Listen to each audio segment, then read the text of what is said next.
Hello everyone, फिर से मैं स्वागत करता हूं अपने यूट्यूब चैनल में। अगर आप मेरे यूट्यूब पे नहीं हो तो प्लीज़ मेरे चैनल को सब्सक्राइब करें। आज का जो टॉपिक है काफ़ी अमेजिंग फुल होने वाली भी, जो जस्ट वीडियो का स्किप मत करिएगा, पूरा वॉच करिएगा। ओके, तो आज का जो टॉपिक ऑलरेडी आप लोग थंबनेल पे पढ़ चुके हैं कि क्या अपने बिजनेस को ई कॉमर्स इंडस्ट्री में कैसे ले जाएं। अब तो बिजनेस तो आपने कर लिया, अब प्रोडक्ट भी आपका बन गया, होलसेल में आप ऑफलाइन बेच रहे हो। अब आपका मन करता है कि बिजनेस को ई कॉमर्स इंडस्ट्री पे ले जाए। ई कॉमर्स इंडस्ट्री जो है काफ़ी अभी के टाइम में ग्रो कर रही है, लॉकडाउन के टाइम में भी काफ़ी ग्रो कर रही थी। तो ई कॉमर्स इंडस्ट्री के बारे में आज अंडरस्टैंड करवाने वाला है इस वीडियो के थ्रू।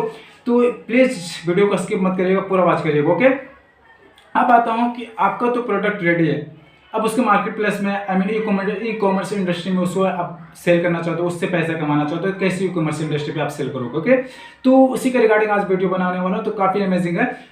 तो यहाँ पे है ना, आपका तो प्रोडक्ट रेडी है, अब मार्केट प्लेस चूज करोगे। तो पॉपुलर मार्केट प्लेस की मैं बात बताऊं तो यहाँ पे अमेजॉन, ईबे, फ्लिपकार्ट, ये सब पॉपुलर मार्केट प्लेस है जहाँ पे आप अपने प्रोडक्ट को सेल कर सकते हैं ई कॉमर्स इंडस्ट्री के थ्रू। तो यहाँ पे आता ना कि आप मार्केट प्लेस तो चूज कर रहे हो। अब चूज करने के बाद फॉर एग्जांपल अगर आप अमेजोन ही चूज करते हो तो आपको ना पहले अपने प्रोडक्ट को कैटलॉग तैयार करना पड़ेगा। उससे पहले मैं आपको बताना चाहता हूँ कि कई मार्केट प्लेस से ई कॉमर्स इंडस्ट्री है जिस पे आप अपने प्रोडक्ट को यूज़ कर सकते हो। जैसे आप कोई सा भी इंडस्ट्री में प्रोडक्ट बना रहे हो, अब फॉर एग्जांपल हॉस्पिटलिटी, यहाँ पे अगर बताऊँ एक एक पॉइंट करके क्लियर करूँगा। First point hospitality.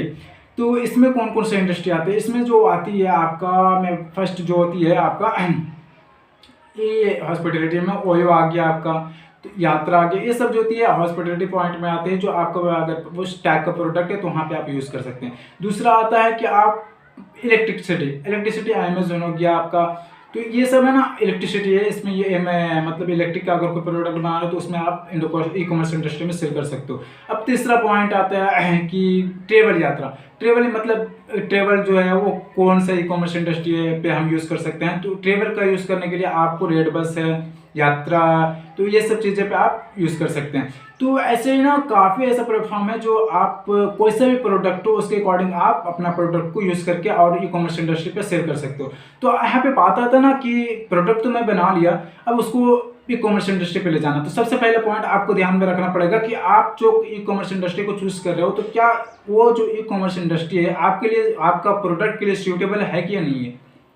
क्या उस ई कॉमर्स इंडस्ट्री पे मेरा प्रोडक्ट अगर मैं प्रमोट करूँगा तो वो जो अगर आप अमेजोन पे ही करते हो तो क्या वो जो प्लेटफॉर्म है आपके लिए सूटेबल है कि नहीं, ये पहले ये चेक करना पड़ेगा। दूसरा है ये कि अगर आप उस प्लेटफॉर्म पे अपना प्रोडक्ट प्रमोट कर रहे हो, आप प्रोडक्ट सेल करने के लिए तैयार हो आप अमेजोन पे, तो आप ये चेक करिए कि आपका जो प्रोडक्ट की क्वालिटी है वो कैसा है। और जो कैटलॉग आप बनाओगे, क्योंकि यहाँ पे जो कस्टमर है ना कैटलॉग देखता है, आपके प्रोडक्ट बहुत कम यूज़ कर, आपका जो डिस्प्ले होगा कैटलॉग होगा वही आपको देखेगा।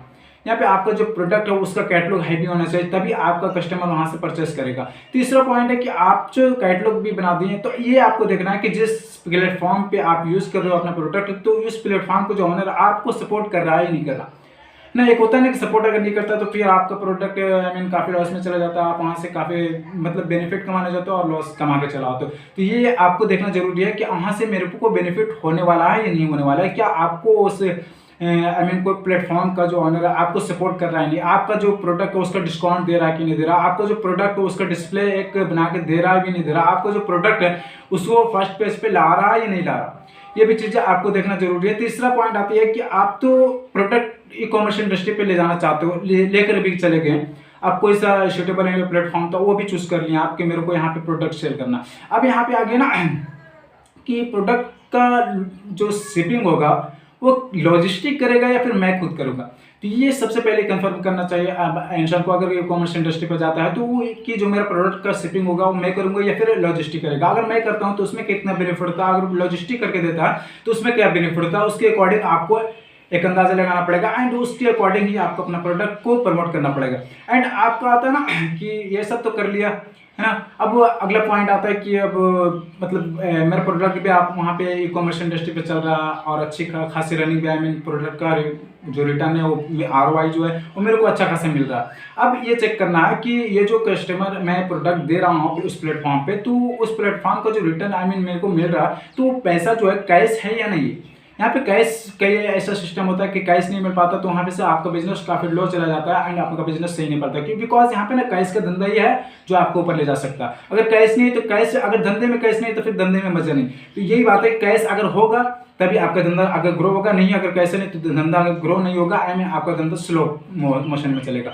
तो ये भी चेक करना है आपको कि जो प्लेटफॉर्म पे आप यूज कर रहे हो अपने प्रोडक्ट को, तो वो प्लेटफॉर्म से पहले आप ये कन्फर्मेशन लेना है कि वो जो मैं सर प्रोडक्ट तो दे रहा हूँ बट मेरे को पेमेंट किस हिसाब से दिया जाएगा। तो पेमेंट के अकॉर्डिंग आप उससे इन्फॉर्मेशन लेना है, इन्फॉर्मेशन लेकर, क्योंकि ऐसा होता है ना पेमेंट को होल्ड कर देता है कहीं पे। अमेजोन है, जैसे अमेजोन हो गया, फ्लिपकार्ट हो गया, तो पेमेंट होल्डिंग जब होता है तो आई मीन अमेजोन पे मैं बताऊँ तो मतलब 40 से 90 दिन तक पेमेंट होल्ड करके रखता है, और इस पे मैं बताऊं तो 120 दिन भी लगा देता है फ्लिपकार्ट। जो अगर पेमेंट आपका होल्ड हो गया तो सेलर को पैसा रिटर्न करने तक 120 दिन भी आपका लग सकता है। तो ये भी आपको चेक करना है। और अगला पॉइंट जो आने वाला काफी अमेजिंगफुल है कि अगर इतना कुछ तो आपका हो गया, आपका पेमेंट भी है सही, कुछ सब कुछ आपका सही है, ई कॉमर्स इंडस्ट्री पे आपका माल भी सेल हो रहा।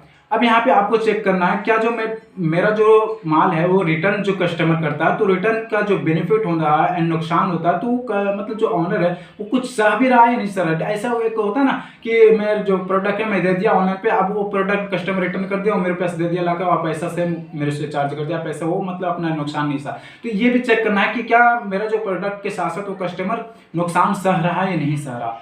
अगर इस चीज़ को आप लेके चलते हैं तो जाहिर सी बात है आपका बिजनेस ग्रो करेगा, और आई कमर्शियल इंडस्ट्री से आप काफ़ी अच्छा ग्रो कर सकते हो, ग्रो पा सकते हो। तो मेरे जो पॉइंट लगा अगर आपको अच्छा लगा होगा तो प्लीज़ लाइक का बटन दबाएं और मेरे चैनल को सब्सक्राइब न करें। फिर मिलते हैं अगले वीडियो में ई कॉमर्स के ही थ्रू आपका अगले वीडियो में फिर मिलते हैं।